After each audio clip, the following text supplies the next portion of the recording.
Actual game at hand, and good news here, those playing it. Sports reporter Kevin Lewis joining us live here at the Trop here tonight. Kevin, the Rays are up on the Bronx Bombers right now. I think they're up 10-4 as we're heading down to the end of the game here, but they've got a roster that is built to win, but they also need a veteran presence, a veteran voice inside that locker room, and they went out and they got it. They got a guy almost as old as I am pitching right now. I feel like I could suit up. You're not getting older, Paul. You're getting better, okay? The Rays signed 41-year-old left-hander Rich Hill this offseason, who used to pitch for the Yankees back in the day. Hill said 5 or 10 years ago, bringing in a veteran would be seen as a threat to the young players. But he said things are different now, especially in Tampa Bay's clubhouse.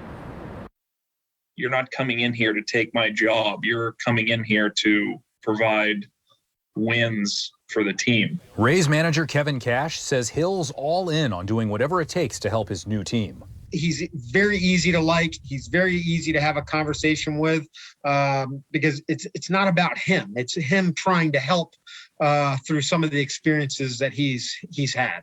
Hill told me one of the reasons he signed with the Rays is because he can just be himself. If you have a pretty energetic and loose personality, be that person. Don't try to be somebody that you're not. And that's what we have here in this with this staff and in the locker room, which is great. Chris Archer's in his second stint with the Rays. At 32, he's an old guy, but age doesn't matter when it comes to everyone doing their part. One of the biggest things that I've seen with the players, the young group, is the accountability. They all hold each other to a really, really high standard. And if they start to slip at all, they let each other know in a positive way, and it helps the team grow as a whole. Hill thinks the mix of young and old is what will help the Rays be successful. Things are changing to make everyone feel, like they've been there for 10 years, as opposed to having to get to 10 years and then feel like, okay, now I can finally be myself. Swing and a miss. He went right through that. We'll see. Hill is on his 10th major league ball club. There was a time a few years ago where he couldn't get a job. He was pitching independent ball for the Long Island Ducks, but he said he wanted to come in here and share what he's learned, and he also wants to learn from the young guys in this clubhouse. And Paul, manager Kevin Cash said that when they were courting Hill this offseason, he checked all the boxes, and the big one was he wanted to play for a contender because he's seen pretty much everything in baseball, and he thinks the Rays can be for real back-to-back seasons.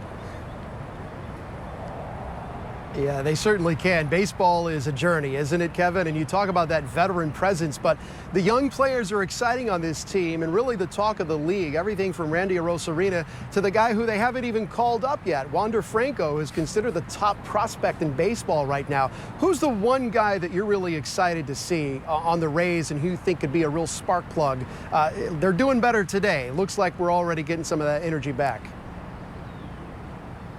I think in terms of the minor league players, like you said, Wander Franco and Luis Patino, who they got in the Blake Snell deal, the right-hander, the youngster. I think if you're talking about minor league players, it's a dead heat between those two. Shane McClanahan, the former USF Bull, got some playoff experience last year and is in the minor leagues. So those are young guys, but I think all eyes are going to be on Randy Arozarena again to see not if he's going to hit 400 and hit 70 home runs, but if he's going to stay on that hot streak where he can be the biggest power in that lineup and be the star and help kind of carry the offense forward this season.